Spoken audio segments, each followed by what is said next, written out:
where it hits, it punches below its weight. We have to punch not above our weight. We have to punch not below our weight. We have to increase our weight and punch the post. ये हमारा सिद्धांत है, हम घर में घुस के मारेंगे।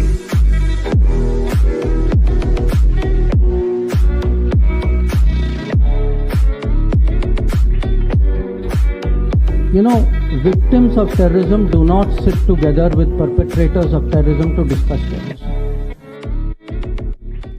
नमस्कार, जय हिंद, जय Bharat and welcome to deaf talks. हमारे साथ हैं ओमकार चौधरी जी, जो हमको बताएंगे आज मतलब बवाल मचा हुआ है देश के अंदर। हम तो पाकिस्तान, ईरान, इजराइल कर रहे हैं, पर देश के अंदर तो पूरी तरह से बवाल मचा हुआ है। सबसे पहले सर नमस्कार, वेलकम टू द शो। नमस्कार आदि जी, आपके दर्शकों को भी मेरा नमस्कार। सर जी, मैं शुरू करता हूँ वेस्ट बंगाल से, ठीक है, क्योंकि सबसे ज्यादा मेल्टडाउन तो वहां पर ही हो रहा है। जो ये क्या हो रहा है सर, वेस्ट बंगाल के एक एमपी आके दूसरी एमपी पे मतलब कीचड़ फेंक रहे हैं। वो बैनर्जी साहब तो आके महुआ मित्रा की तो मतलब 40 साल का तुमने घर उजाड़ दिया, ये कर दिया, वो कर दिया। हमेशा बंगाल में एक रेप का इंसिडेंट होता है, उसके ऊपर ये मेल्टडाउन होता है इनका हमेशा। पिछली बारी भी हुआ और इस बारी भी यही चीज हो रही है। आप क्या दिख रहा है सर, ये क्या हो रहा है बंगाल के अंदर? देखिए, जब संदेश खाली हुआ था उसके बाद आरजीकर मेडिकल कॉलेज हुआ था और अब ये हुआ है। ये भी लॉ कॉलेज में हुआ है, लॉ कॉलेज की स्टूडेंट के साथ हुआ है और करने वाले भी लॉ कॉलेज का एक पूर्व स्टूडेंट है और 2 वर्तमान स्टूडेंट हैं। लॉ कॉलेज जहां कानून पढ़ाया जाता है वहां पर इस तरह की घटनाएं हो रही हैं और लगातार मैं ये मानसिकता नहीं समझ पा रहा हूं, अभी भी नहीं समझ पा रहा हूं कि रविंद्रनाथ टैगोर की भूमि और ऐसे ऐसे महान विचारकों की, लेखकों की, रंग कर्मियों की भूमि, जहां जिसको पूरे देश के लिए एक सांस्कृतिक संदेश देना चाहिए और जो हमारी मूल एक्चुअल में जड़ें हैं, जो हमारी गौरवशाली परंपराएं हैं, जो रीति रिवाज हैं और जो हमारी संस्कृति के अभिन्न अंग हैं, जो पूरे देश को ही एक अलग स्थान पर ले जाकर के पूरी दुनिया में खड़े करते हैं। तो पश्चिम बंगाल को एक संदेश वहां से देना चाहिए, लेकिन संदेश कुछ और ही आ रहा है। संदेश क्या आ रहा है कि मुर्शिदाबाद में हिंसा होती है, 100, 125, 150 घर जो है वो उजाड़ दिए जाते हैं, लोगों को वहां से पलायन के लिए मजबूर किया जाता है। संदेश क्या आ रहे हैं कि संदेश खाली में जो है वो जो दबंग किस्म के लोग हैं वो दलित समुदाय और वंचित समुदाय की महिलाओं पर तरह तरह के अत्याचार करते हैं, जुल्म सितम करते हैं। यहाँ तक खबरें आई कि किसी लड़की की शादी तय हो गई या वो शादी करने के बाद ससुराल आई तो भी उसको उठा करके ले गए, रात भर रखा, 2 दिन रखा और उसके बाद फिर वापस भेज दिया। और सबसे ज्यादा पीड़ा की बात क्या है आदि जी, कि जो तंत्र है, और चूंकि राज्य की मुख्यमंत्री भी महिला हैं, दिल्ली से पहले पूरे देश में एकमात्र महिला मुख्यमंत्री पश्चिम बंगाल में थी। अभी रेखा गुप्ता चलो दिल्ली में बन गई हैं। महिला मुख्यमंत्री होने के बावजूद अगर महिलाओं पर वहां इस तरह के अत्याचार होते हैं, यौनाचार होते हैं, रेप होता है। पिछली बार जब विधानसभा चुनाव का रिजल्ट आया था उसके बाद जो हिंसा हुई थी पश्चिम बंगाल में, दिल दहलाने वाली थी। जो जो भारतीय जनता पार्टी के सपोर्टर माने जाते हैं उनके घरों में घुस गए गुंडे, लूटपाट ही नहीं की बल्कि उनकी बहू बहन बेटियों की अस्मत पर हाथ डाले गए। लोग पलायन के लिए मजबूर हो गए, दूसरे राज्यों में जहां सुरक्षित ठिकाने मिल सकते थे वहां चले गए। उस समय जगदीप धनखड़ साहब राज्यपाल हुआ करते थे। उन्होंने ममता सरकार से वहां जाने के लिए हेलीकॉप्टर मांगा, विमान मांगा, उनको नहीं दिया गया। फिर उन्होंने केंद्र सरकार से आग्रह किया तो यहाँ से फिर शायद बीएसएफ या सीआरपीएफ का विमान उनके लिए भेजा गया और वो पीड़ितों से मिलने के लिए पहुंचे। इस बार भी आप देखिए कि संदेश खाली हो, आरजीकर मेडिकल कॉलेज हो, क्या एटीट्यूड था। ममता बनर्जी का इंडिविजुअली ये संदेश देने का तो मन था कि जैसे वो बेटियों के साथ खड़ी हैं, डॉक्टर्स के साथ खड़ी हैं, उनको बुला रही हैं अपने घर पे, उनसे बात भी कर रही है, संवाद भी कर रही हैं, उनकी बातें भी मान रही हैं। लेकिन जो पूरा तंत्र था उनका, वो क्या कर रहा था? रात को हजारों की भीड़ अगर आरजीकर मेडिकल कॉलेज के अंदर घुस जाती है और जहां वो धरने प्रदर्शन कर रहे थे उसको डिस्ट्रॉय कर देती है और मारपीट करती है, जहां पर वो घटना हुई थी उसको भी डिस्ट्रॉय कर दिया जाता है सबूत मिटाने के लिए, तो आप ये समझ सकते हैं कि एक्चुअल में पूरा तंत्र ही मिला हुआ है और वो सब जो है वो अपराधियों को बचाने में जुट जाते हैं। क्योंकि संदेश खाली हो, आरजीकर मेडिकल कॉलेज हो, या अभी जो इस बेटी के साथ हुआ है लॉ कॉलेज वाली ये गार्ड रूम की घटना हो, सभी में टीएमसी के जो गुंडे हैं, टीएमसी के जो कार्यकर्ता हैं या नेता हैं, वो शामिल मिले हैं। उनको बचाने के लिए ये सब किया जा रहा है, तो ये बहुत अफसोस की बात है, बहुत शर्मनाक बात है। और विपक्ष में भी आप देखिए कि थोड़ा बहुत हल्ला गुल्ला जो है वो भारतीय जनता पार्टी ही कर रही है। वामपंथी भी औपचारिकता निभा रहे हैं और कांग्रेस तो बोल ही नहीं रही है। कांग्रेस की जो लोकल यूनिट है, अधीर रंजन चौधरी वगैरह, वो कुछ बयान देते हैं, उसके बाद फिर वो भी खामोश हो जाते हैं। मैं आज सुबह ही देख रहा था कि राहुल गांधी का जो ट्विटर हैंडल है, एक्स का हैंडल है, या प्रियंका गांधी वाड्रा का जो हैंडल है, उस पर कुछ आया है क्या बंगाल की इस शर्मनाक वारदात के बाद? दोनों के ट्विटर हैंडल पर एक शब्द नहीं लिखा गया है, एक शब्द नहीं लिखा गया है। और इस तरह की या इससे मिलती जुलती कोई घटना अगर बीजेपी रोल्ड स्टेट में होती तो अब तक तो ये आसमान सिर पर उठा लिए होते। इन लोगों की जो विश्वसनीयता धरातल पर आई है, जमीन पर गिरे हैं ये लोग, इसकी वजह ही ये है कि ये देखते हैं कि कहाँ की घटना पर बवाल करना है और कहाँ की घटना पर चुप्पी साध जाना है। मतलब बंगाल में कुछ भी होगा तो वो कोई बड़ी घटना नहीं है। इसी तरीके से बांग्लादेश में अभी एक वीडियो वायरल हो रहा है 2 दिन से। वहां पर एक हिंदू महिला के साथ जिस तरह की दरिंदगी की जा रही है और बीएनपी के लोगों के नाम आ रहे हैं कि उन्होंने ये दरिंदगी की है। नग्न अवस्था में उस महिला के ऊपर ये टूट पड़ रहे हैं, वीडियो बना रहे हैं। इतनी बड़ी बेशर्मी। और मोहम्मद यूनुस की जो तंत्र है, जो सरकार है, वो इतनी बेशर्म बनी हुई है कि वो मूक दर्शक है। तो ये बांग्लादेश हो या पश्चिमी बंगाल हो, जिस तरह की घटनाएं महिलाओं के खिलाफ हो रही हैं, बेहद अफसोसजनक है। सर ये मतलब मेरे को एक चीज नहीं समझ में आ रही सर, बाकी सब कुछ ठीक है, जो घटनाएं हैं उस वो तो रियलिटी है, उसको तो पीछे करना बड़ा मुश्किल है। मेरे को एक चीज नहीं समझ में आती सर, जो बड़ी सिंपल है, ज्यादा कुछ उसके अंदर वो नहीं है, लोगों के ऊपर कुछ बोलने का वो नहीं है, क्योंकि जिस तरह से अभी ये पूरा सिचुएशन है, बांग्लादेश भी है, ये भी है, सब कुछ चल रहा है, कहीं ना कहीं इसका इसका कहीं ना कहीं रोक तो लगाना पड़ेगा। अब वो रोक कहाँ से शुरू होगा सर? देखिए, सवाल उठाए जाते हैं कि साहब केंद्र चुप क्यों रहता है और केंद्र के स्तर से कोई कार्रवाई क्यों नहीं की जाती है। हमने कुछ मामलों में देखा है कि केंद्र की तरफ से अगर जैसे केंद्र के प्रतिनिधि कौन माने जाते हैं? गवर्नर माने जाते हैं, जो राष्ट्रपति को या संविधान को रिप्रेजेंट करते हैं। तो राजभवन से अगर कोई कैफियत तलब की जाती है, जवाब तलबी की जाती है, तो उनको जो है वो भारतीय जनता पार्टी का एजेंट कह करके उसको राजनीतिक रंग देना शुरू कर दिया जाता है। और जो बाकी के दल हैं वो या चुप रहते हैं या फिर ममता बनर्जी के साथ ही खड़े हुए दिखाई देते हैं। और ये एक विक्टिम कार्ड खेलने की कोशिश की जाती है कि साहब पूरे देश में ही इस तरह की घटनाएं हो रही हैं। क्या उत्तर प्रदेश में नहीं हो रही हैं? क्या मध्य प्रदेश में नहीं हो रही हैं? क्या भारतीय जनता पार्टी के उस स्टेट में नहीं हो रही हैं?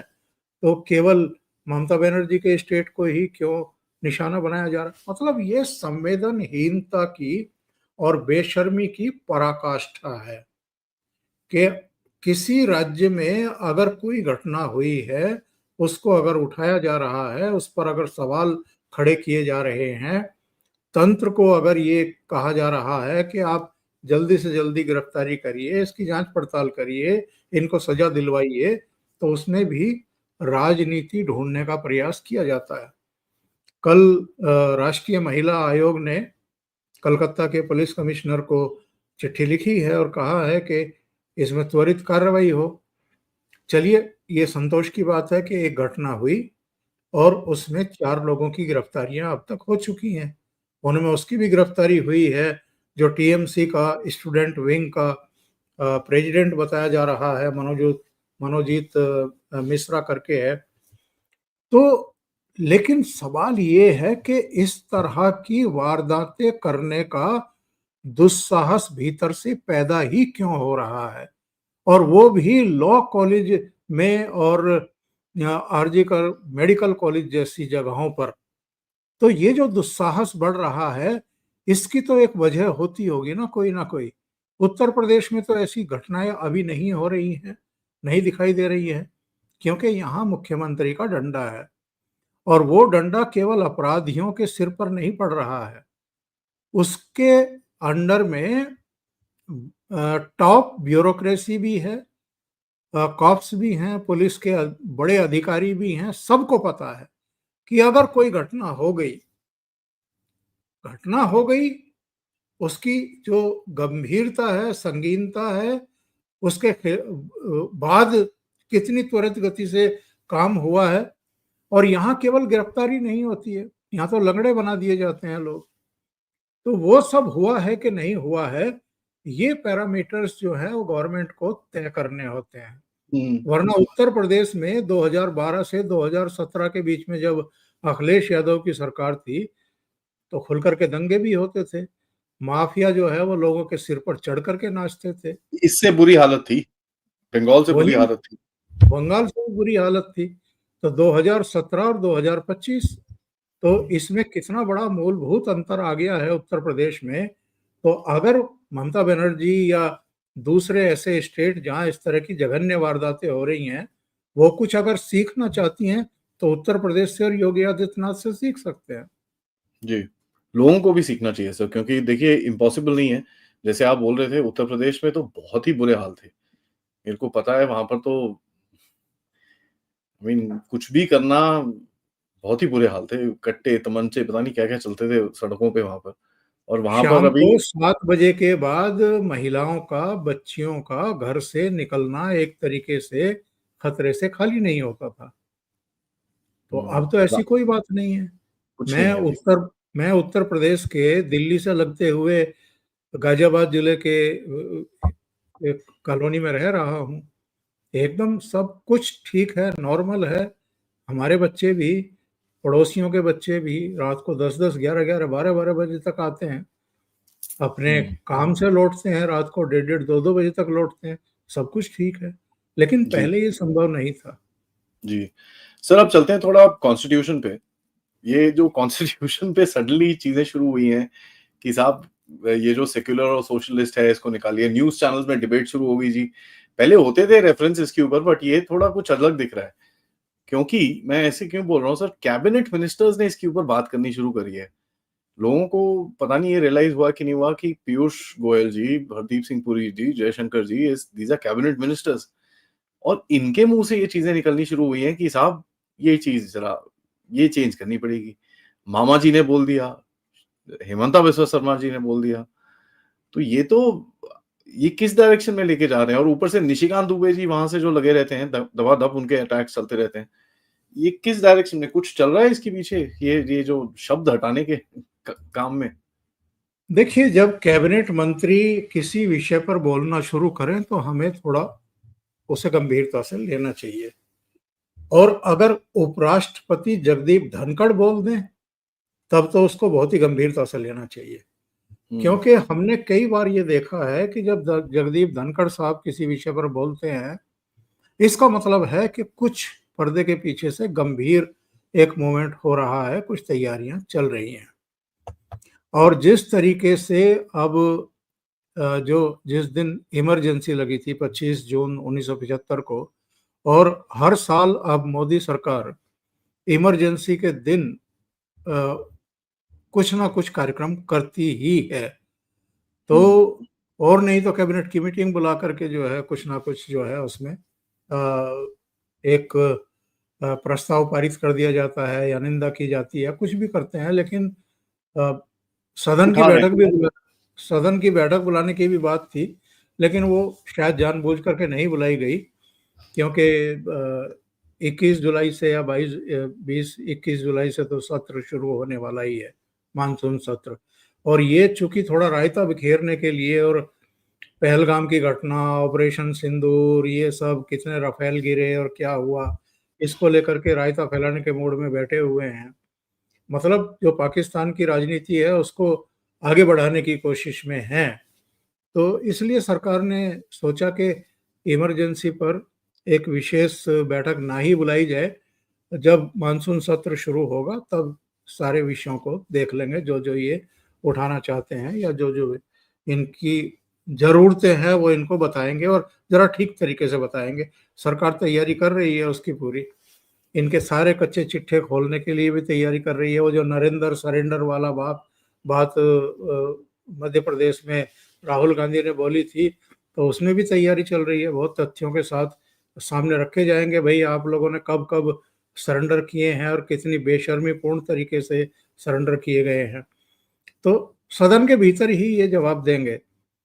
लेकिन बात सही है आपकी कि जो समाजवाद और धर्मनिरपेक्ष, ये दो शब्द जो इंदिरा गांधी ने इमरजेंसी के समय, जब लगभग पूरा विपक्ष जेल में था, और जब मीडिया तो तब था भी नहीं था, प्रेस था, प्रिंट मीडिया था, तो उसके मुंह पर छींका लगा दिया गया था, उसको झुकने के लिए कहा गया था बहुत सारा। तो उस समय प्रिंट मीडिया रेंगने लगा था, लिटरली जो वो रेंग रहा था। वो केवल इंडियन एक्सप्रेस के बारे में हम कह सकते हैं कि वो इंदिरा गांधी के सामने नहीं झुका था, इसके बावजूद कि उनकी पावर काट दी गई थी, तो उन्होंने रातों रात बिजली घर खड़ा करके अपना अखबार छापा। बाकी तो सारे मीडिया ने ही एक तरीके से, जो उस समय सूचना और प्रसारण मंत्री बनाए गए थे वीसी शुक्ला, उनके सामने घुटने ही टेक दिए थे। तो ये शब्द क्यों डाले गए और इसके पीछे की असल नीयत क्या थी? क्या ये शब्द डालने से पहले हमारे यहाँ समाजवाद नहीं था, या हमारे देश का जो स्वरूप था वो धर्मनिरपेक्ष नहीं था? तो फिर इनको डालने की आखिर जरूरत ही क्यों पड़ी? क्यों डाले गए ये शब्द? ये बड़े सवाल खड़े होते हैं, और ले देकर के समझ में ये आता है कि जो सनातन व्यवस्था है उस पर बार बार चोट करने के लिए, और जिनका इनको तुष्टीकरण करना होता है वोटों के लिए, उनको खुश करने के लिए, या उनको ये आश्वस्ति देने के लिए कि साहब ये अब धर्मनिरपेक्ष देश है, भले ही 47 में धर्म के आधार पर, मजहब के आधार पर बंटवारा हो गया हो और मुसलमानों ने अपना पाकिस्तान ले लिया हो, पर अभी भी आप यहाँ एक धर्मनिरपेक्ष राष्ट्र में ही हैं। ये हिंदू राष्ट्र नहीं है, ये सनातनी देश नहीं है। ये बताने के लिए, समझाने के लिए वो सारी व्यवस्थाएं की गई। एक लंबे समय से मांग चली आ रही है कि इन शब्दों को हटाया जाए। ये 1977 में ही आदि जी हटा दिए जाने चाहिए थे, जब मोरारजी भाई ने 38वां, 39वां और कुछ दूसरे संशोधन ला करके एब्सोल्यूट पावर दे दी गई थी इंदिरा गांधी सरकार को, और मोरारजी भाई की सरकार आई तो वो सब वापस हुए, वो सारे संशोधन खत्म करके और उनमें सुधार किया गया। उसी समय ये भी हो जाना चाहिए था।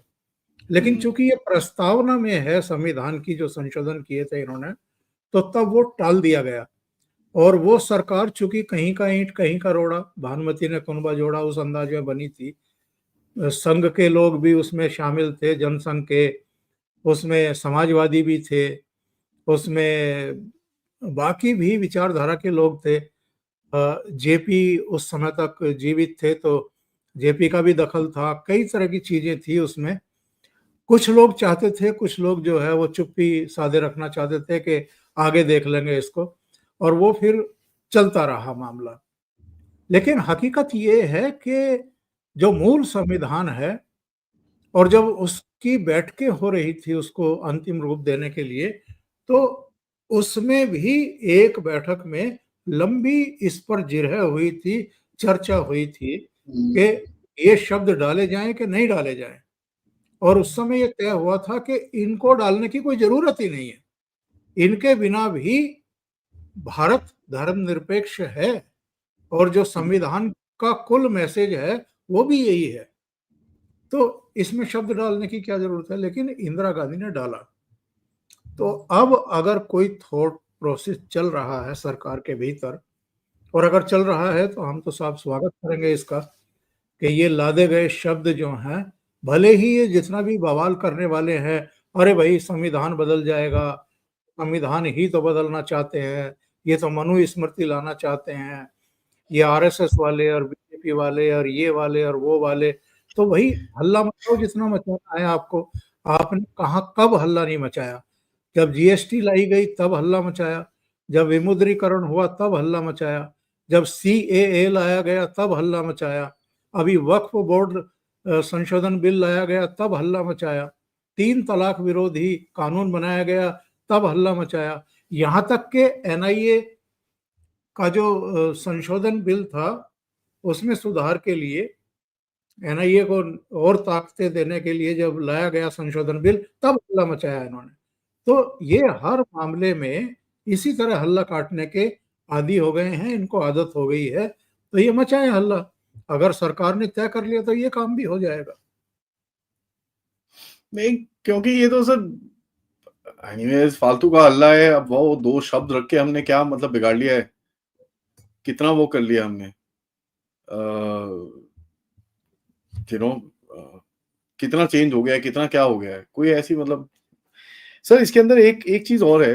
आप इमरजेंसी के टाइम की जो अभी जो खबरें मतलब इतनी सारी लीक वीक हो रही हैं, जो पुरानी खबरें हैं, उसमें तो बोला गया था भाई इंदिरा गांधी को तो कॉन्स्टिट्यूशन बंद करना है, वो तो पूरा प्रेसिडेंट बनने वाली थी। तो वो समय की बातें इनको याद नहीं आती, जब ये प्रेसिडेंट बनने वाली थी, कॉन्स्टिट्यूशन भंग करने वाली थी, रद्द करने वाली थी। आई थिंक बीके नेहरू ने इनको ये बोला भी था कि साहब आप ये चीज करो, खत्म करो उसको कहानी पे, कि भाई आप ये पार्लियामेंट छोड़िए, बंद करिए इसको। संजय गांधी तो बड़ा उसके प्रो थे। इनके 3-4 सलाहकार थे उस समय। एक आपके सिद्धार्थ शंकर रे, एक बंसीलाल, एक वीसी शुक्ला और एक संजय गांधी।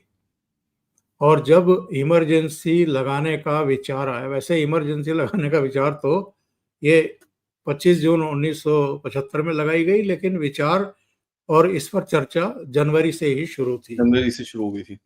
और जिस तरह की चीजें चल रही थी, जिस तरह से जेपी के नेतृत्व में एक आंदोलन खड़ा हुआ था, भ्रष्टाचार, महंगाई, तमाम दूसरे मुद्दों को लेकर के, बेरोजगारी को लेकर के। अब ये बेरोजगारी चिल्लाते हैं ना, उस समय जो आंदोलन खड़ा हुआ था वो इन सारे मुद्दों को लेकर के हुआ था। तो इंदिरा गांधी को लगने लगा था कि उनकी सत्ता जो है वो चली जाएगी। और राजनारायण ने इलाहाबाद हाई कोर्ट में रिट दाखिल कर रखी थी, चैलेंज कर रखा था इनके चुनाव को। वहां से सिन्हा साहब की कोर्ट से फैसला आने वाला था। उस समय चीफ जस्टिस हाई कोर्ट के थे माथुर साहब। हालांकि जब ये फैसला आया तब वो छुट्टी पर थे, शायद नैनीताल अपने परिवार के साथ छुट्टियां मना रहे थे। और जो तारीख दी थी सिन्हा साहब ने फैसला सुनाने के लिए, उससे पहले तो तमाम गतिविधियां हुई थी उनको रोकने के लिए। केंद्र से भी एक सेक्रेटरी जाकर के वहां डेरा डाले हुए थे। खुफिया तंत्र पूरा लगा हुआ था कि क्या फैसला आने वाला है। क्या इंदिरा गांधी की सीट वैकेट की जाएगी? क्या उसको जो है अवैध घोषित कर दिया जाएगा? अगर ऐसा हुआ तो बहुत बड़ा जो है राजनीतिक एक उथल-पुथल हो जाएगी देश में। कौन प्रधानमंत्री बनेगा? और माथुर साहब ने भी वहां से फोन करके सिन्हा साहब को कहा कि आप जुलाई तक इसका फैसला टाल दीजिए। हम्म, लेकिन वो माने नहीं, उन्होंने अपना फैसला सुना दिया। और उसके बाद जो कुछ हुआ वो सबके सामने है। इंदिरा गांधी ने इमरजेंसी देश पर क्यों थोपी? 25 जून को रामलीला मैदान में जेपी की रैली थी और वो रैली बहुत ही विशाल रैली थी। जिस दिन ये इमरजेंसी लगाई, ये ठीक उसी दिन की बात है। और रैली में उन्होंने ये कहा सुरक्षा बलों से, सेना से, अर्धसैनिक बलों से कि अगर आपको लगे कि ये संविधान के खिलाफ आपको आदेश दिया जा रहा है तो आप वो आदेश मानने से इनकार कर देना। तो इंदिरा गांधी ने इसको बहाना बना लिया कि ये तो विद्रोह करा रहे हैं, सेना को, सुरक्षा बलों को भड़का रहे हैं सरकार के खिलाफ। कैबिनेट भी नहीं बुलाई थी।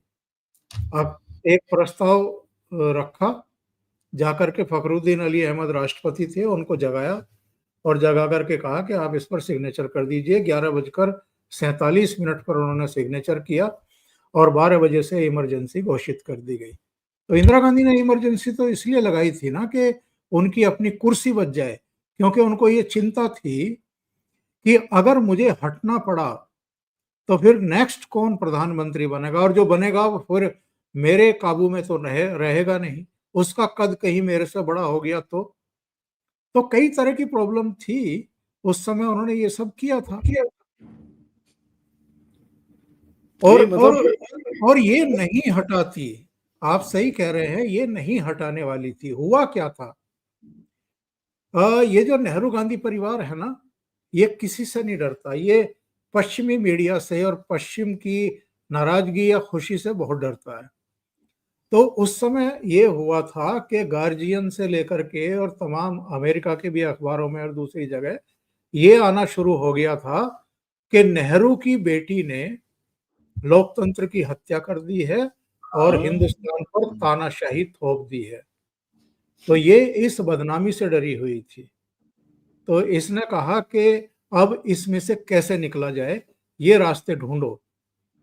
तो एक सत्यपाल मलिक, जो पहले बाद में कई राज्यों के गवर्नर मोदी जी ने बनाए और जो बड़ी बकवास करते रहे किसान आंदोलन को लेकर के, दूसरी चीजों को लेकर के, वो भी बंद थे और वो चौधरी चरण सिंह के बड़े नजदीकी थे। तो उनको कांटेक्ट किया गया।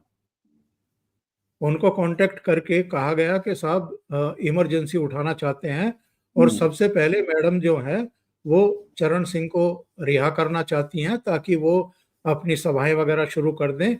एक मैसेज देना चाहती हैं कि हम लोकतंत्रवादी हैं, हम लोकतंत्र के खिलाफ नहीं है और देखो हमने चरण सिंह को छोड़ दिया।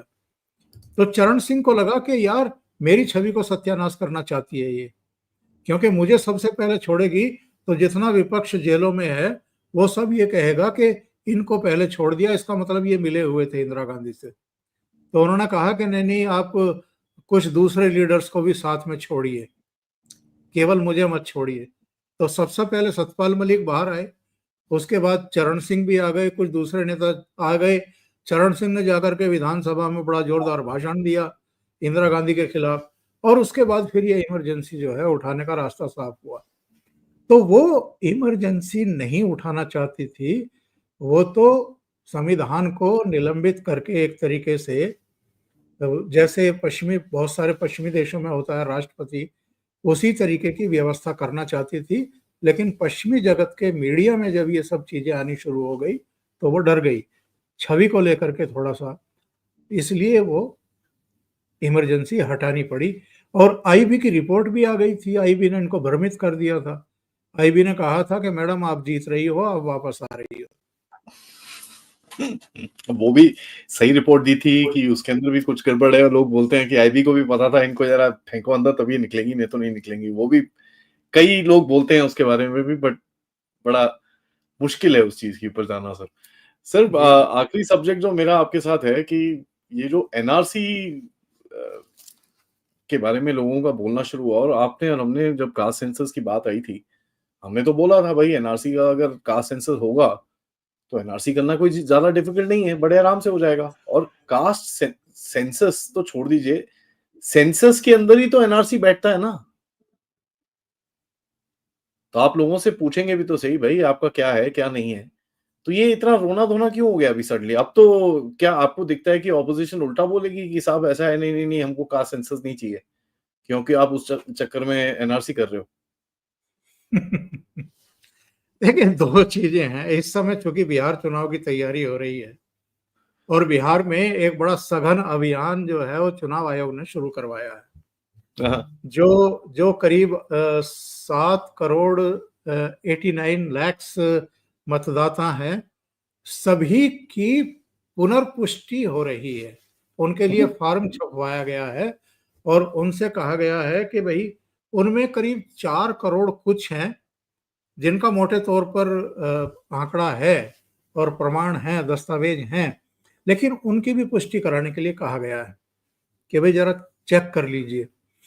अच्छा, मैं इनका देख रहा था असदुद्दीन ओवैसी का, खास तौर से सीमांचल को लेकर के, जहां से इनके पिछले विधानसभा चुनाव में 5 या 6 एमएलए चुन करके आ गए थे। तो ये क्या प्ली दे रहे हैं? अरे भाई, इस इलाके में तो हर साल बाढ़ आती है और बाढ़ में उनके दस्तावेज बह जाते हैं, वो कहां से दस्तावेज लेकर के आएंगे? मतलब केवल दस्तावेज बहते हैं उनके, और कुछ नहीं बहता। तो आप इन बहानेबाजियों से बस अंदाजा लगाइए कि ये लोग क्यों इस मुहिम के खिलाफ हैं और क्यों हाँ, इसका विरोध कर रहे हैं। क्योंकि दुखती रग पर हाथ रखी गई है। और आदि जी, आप हम सब जानते हैं, दर्शक भी जानते हैं, चिल्लाता वही है जिसकी पिटाई होती है। पिटाई होती है। तो इनकी पिटाई हो रही है। ये इनके जितने भी ये दबे छिपे एजेंडे थे, जो फर्जी गिरी इन्होंने कर रखी थी मतदाता बनाने में, अब उन सारे मतदाताओं को अपनी अपनी पहचान के दस्तावेज, अपने जन्म के, अपनी पीढ़ियों के दस्तावेज वगैरह देने पड़ेंगे। अच्छा, ये लोग एनआरसी का विरोध भी इसीलिए कर रहे थे, लेकिन सरकार ने या चुनाव आयोग ने, मैं सरकार का नाम भी नहीं लेना चाहता, चुनाव आयोग ने एक तरीके से इनकी दुखती रग पर हाथ रख दिया है कि भाई आपको ये बताना पड़ेगा मतदान से पहले, इसकी पुष्टि करानी पड़ेगी कि आपका जन्म यहाँ हुआ है, आपके माता पिता यहीं जन्मे हैं, आपकी 2-3 पीढ़ियां यहीं जन्मी हैं, और आप कहीं बाहर से आकर के फर्जी आधार कार्ड और फर्जी दस्तावेज बना करके, फर्जी वोटर आईडी कार्ड बना करके हमारी प्रक्रिया को प्रभावित नहीं कर रहे हैं। तो ये इसलिए ये सब विरोध हो रहा है। और मैं ये कहता हूं कि अगर आप यहीं जन्मे हैं, अगर आपकी मातृभूमि यही है, भारत ही है, तो फिर आपको परेशानी क्या है? फिर तो आपके पास दस्तावेज, आपके यहाँ खेती की जमीन होगी, आपके दूसरे कारोबार होंगे, उनके दस्तावेज होंगे, आपकी पूरी पीढ़ियों का लेखा जोखा आपके पास होगा, तो आप दे दीजिए। यानी किसी भी जांच का सामना करने में किसी को क्या आपत्ति होनी चाहिए, अगर आपने कोई फर्जीगिरी नहीं की है तो ये भी मुझे लगता है कि अगेन ये हर चीज की मौके की तलाश में रहते हैं, वही सब हम होते हुए देख रहे हैं। हम्म। क्योंकि सर मेरे को एक चीज दिखती है कि वो ओ एनआरसी हम कोऑपरेट नहीं करेंगे, और ये चीज मैंने देखी ममता बनर्जी की वहां से आते हुई। और मुझे पता है ममता बनर्जी को इस टाइम पे काफी एक वो लग रखा है कि भाई यार मेरे तो वोटर गायब कर रहे हैं क्योंकि बांग्लादेशी फेंके जा रहे हैं वहां से। और बिल्कुल। ये चीज सबके सबके दिमाग में होगी कि यार किस तरह से अपने वोटरों को बचाएं, क्योंकि अगर आपको याद हो सर, और अरविंद केजरीवाल जी भी तो काफी रोते थे दिल्ली के अंदर। अगर इन्होंने आज कल में भी एक स्टेटमेंट है आम आदमी पार्टी की तरफ से जहां इनके एक लीडर ने बोला है कि अगर हमारी दिल्ली की झुग्गियां हटाई तो हम मोदी के घर में कब्जा कर लेंगे, ऐसे ही कुछ बोला था इन्होंने, प्राइम मिनिस्टर के घर में कब्जा कर लेंगे। तो इनको दर्द तो है बहुत, उसमें उसमें कोई डाउट नहीं है। अच्छा सर, एक छोटा सा सवाल बनता है कि ये अन्नामलाई साहब सडनली बाहर निकले हैं, मतलब इतने टाइम तक काफी चुप थे और अन्नामलाई जी बाहर निकले हैं, बोल रहे हैं कि भाई इनको बड़ा कुछ पद मिलने वाला है, ये है वो है। कहाँ जा रही है सर ये बात अन्नामलाई की? देखिए, अन्नामलाई जो हैं वो ऊर्जा से भरपूर हैं और उनके पास एक अनुभव भी है, उनका बैकग्राउंड भी चूंकि आईपीएस रहे हैं और बहुत संभावनाशील एक नेतृत्व जो है उनका है। लेकिन जब उनकी जगह दूसरे को वहाँ अध्यक्ष बनाया गया था, तब तमाम तरह की चर्चाएं चल रही थी और ये तो आप और हम जानते ही हैं कि केंद्रीय कैबिनेट का, केंद्र सरकार का जो विस्तार होना है वो अभी लंबित है और वो लंबित भी इसलिए है कि राष्ट्रीय अध्यक्ष जो बीजेपी का बनना है वो एक बार बन जाए तो उसके बाद चीजें स्पष्ट हो जाएंगी। बहुत सारे लोग कैबिनेट से बाहर जाएंगे, बहुत सारे लोग कैबिनेट में अंदर आएंगे।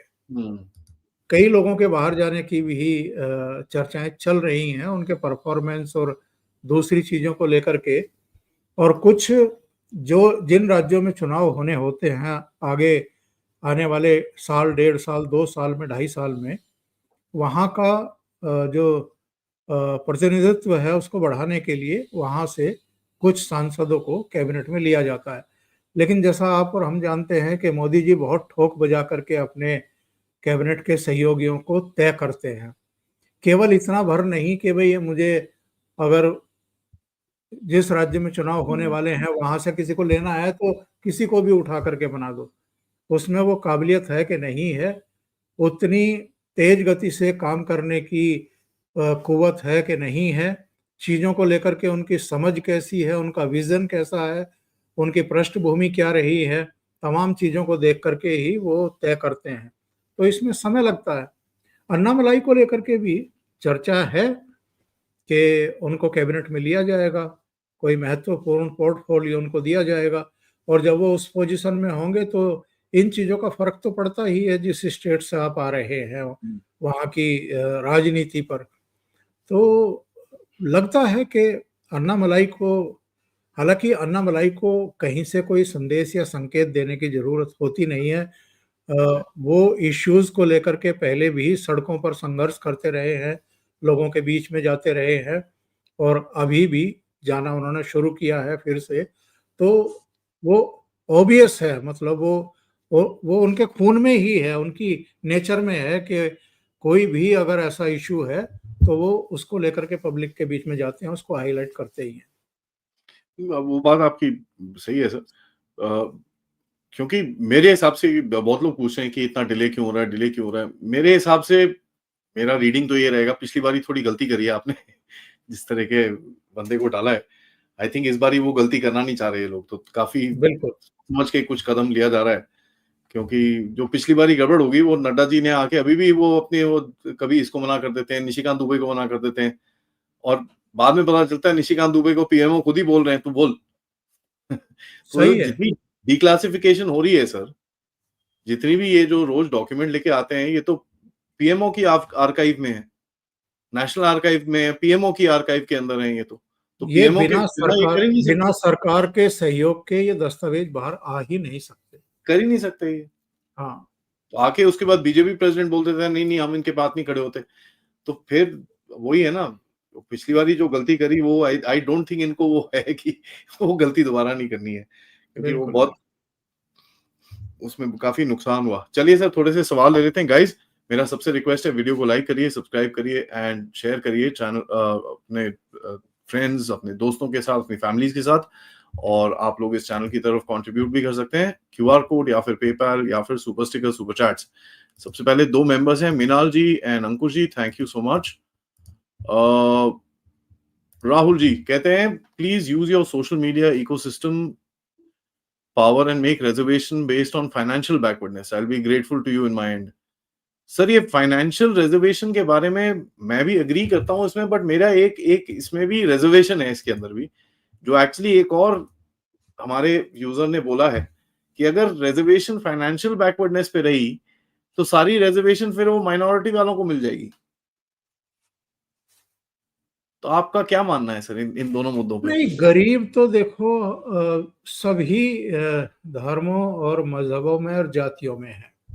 तो अभी आप देखिए ना कि जो 80 करोड़ लोगों को पिछले कुछ सालों से, कोरोना काल से ही मोदी सरकार भोजन उपलब्ध करा रही है, खाद्यान्न दे रही है। तो 80 करोड़ में सभी लोग हैं। तो जो एक्चुअल में जो क्रीमी लेयर को लेकर के चर्चाएं होती रही हैं ना, और मुझे लगता है कि अभी चीफ जस्टिस ऑफ इंडिया ने भी उस पर चर्चा कोई टिप्पणी की है क्रीमी लेयर को लेकर के, कि अगर किसी को एक बार मिल गया है लाभ उसका रिजर्वेशन का तो उसको दोबारा क्यों मिले, इस तरह की बातें, और ये सवाल उठते रहे हैं। तो अगर किसी की फाइनेंशियली बहुत अच्छी पोजीशन नहीं है, उन परिवारों को मिले तो उसमें सभी आ जाएंगे, उसमें केवल अल्पसंख्यकों की बात नहीं है, उसमें तो सभी आएंगे। हाँ, गरीबी वहां है, इसमें दो राय नहीं है जी। अब वो भी एक टेढ़ी चीज और हो सकती है ना, वो अलग उल्टा उल्टा जा सकती है वो चीज आपके साथ। जी जी जी जी। ये कहते हैं सॉरी टू से, बट बांग्लादेश जहां खत्म होता है वहां वेस्ट बंगाल वहां से शुरू होता है, पता नहीं चल रहा considering all the atrocities against Hindus. देखिए साहब, 47 से पहले तो सारा इलाका एक ही था ना।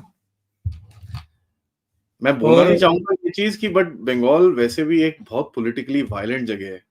हाँ I mean, हाँ, बुरा मत तो मानिएगा, बट बहुत पॉलिटिकली वायलेंट जगह है।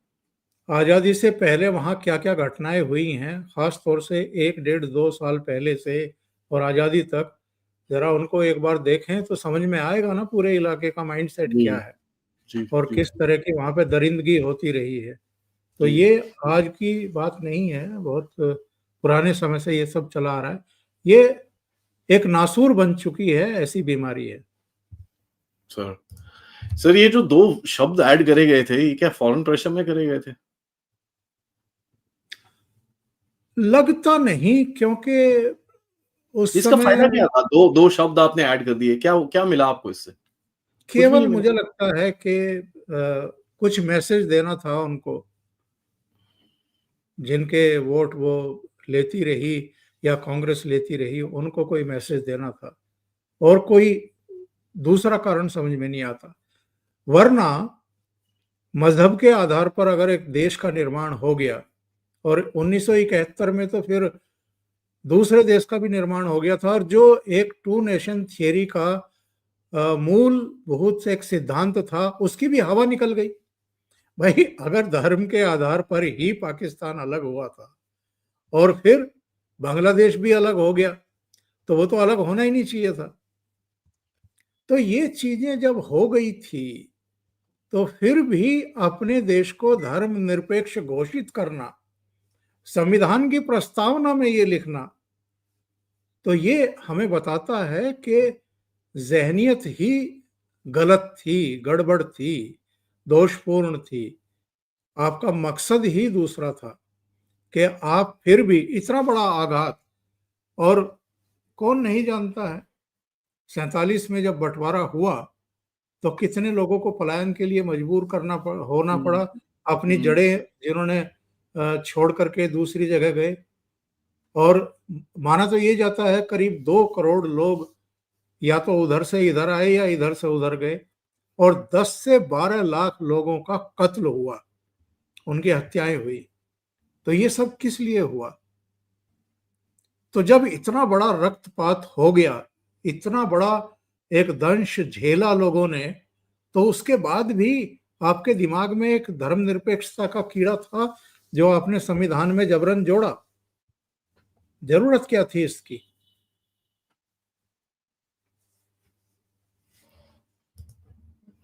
बड़ा डीप सवाल है, क्योंकि समझ में नहीं आता सर इसका। आपने ठीक है, आपने वोट बैंक पॉलिटिक्स खेलनी है, उससे कॉन्स्टिट्यूशन बदल के आपको क्या मिला? वोट बैंक पॉलिटिक्स तो आप पहले भी खेल रहे थे, बाद में भी खेल रहे हो। और आरोप लगाते हैं आरएसएस और बीजेपी पर, मोदी सरकार पर, कि ये संविधान बदलना चाहते हैं। अरे आप ये अपने मुंह पे हाथ फेरो, जरा आईना देखो। आप लोगों ने कितनी बार संविधान के साथ खिलवाड़ किया है, कितनी बार। और मैं ये नहीं कह रहा कि वो कोई ऐसा पवित्र ग्रंथ है कि उसमें कोई बदलाव नहीं किया जा सकता। जो भी है, जो भी आपके पास मेजॉरिटी है, करिए, कोई प्रॉब्लम नहीं है उसके अंदर, बट स्थिति, परिस्थिति और काल की जो जरूरतें हैं उनके हिसाब से आप संशोधित कर सकते हैं, लेकिन उसके पीछे आपकी नीयत क्या है ये देखना जरूरी है। करेक्ट। सर ये इलीगल बांग्लादेशी जो हैं अभी तो भगा रहे हैं, इसमें कुछ रिपोर्टिंग के लिए कुछ चीज है कि how can we report these illegal slums Bangladeshis और रोहिंग्यास? कुछ है ऐसा प्रोसेस? अभी तो मेरे को तो नहीं पता चल रहा है कुछ ऐसा है। अपने आप ही कर रही है ना गवर्नमेंट, जहां जहां पर उनको ज्यादा दिखता है। देखिए, कोई ना कोई ऐसी घटना होती है जब आपको एक मौका मिलता है कि आप सख्ती के साथ इन चीज़ों को अमल में लाएं। और ये जो पहलगाम की घटना के बाद से मोटा भाई ने, अमित शाह ने मुहिम शुरू की है अलग अलग राज्यों में, और जहां जहां भारतीय जनता पार्टी या एनडीए की सरकारें हैं वहां तो कम से कम ये मुहिम सिरे चढ़ ही रही है अब, कि इनकी पहचान करना, इनको तलाश करना और इनको लाद करके वहां भेजना जहां से ये आए थे, घुसपैठ करके बिना किसी दस्तावेज के। तो ये मुहिम चल रही है। जिन राज्यों में भारतीय जनता पार्टी या एनडीए की सरकार नहीं है वहां नहीं हो पा रहा है ये। तो ये एक, मुझे लगता है कि राइट स्टेप है, देर से लिया गया स्टेप है, लेकिन एक मौका मिला है और मुझे लगता है कि बहुत बड़े पैमाने पर ये साफ सफाई अब हो जानी चाहिए। इसमें कोई ढाली करनी नहीं चाहिए।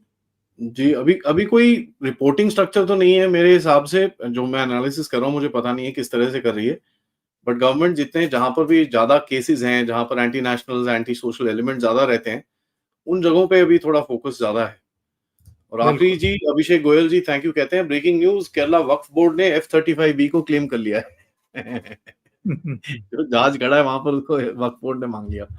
हाँ जी, उनको बोलना पड़ेगा अभी वो क्वीन ऑफ इंग्लैंड को दे दे, वो किंग ऑफ इंग्लैंड को।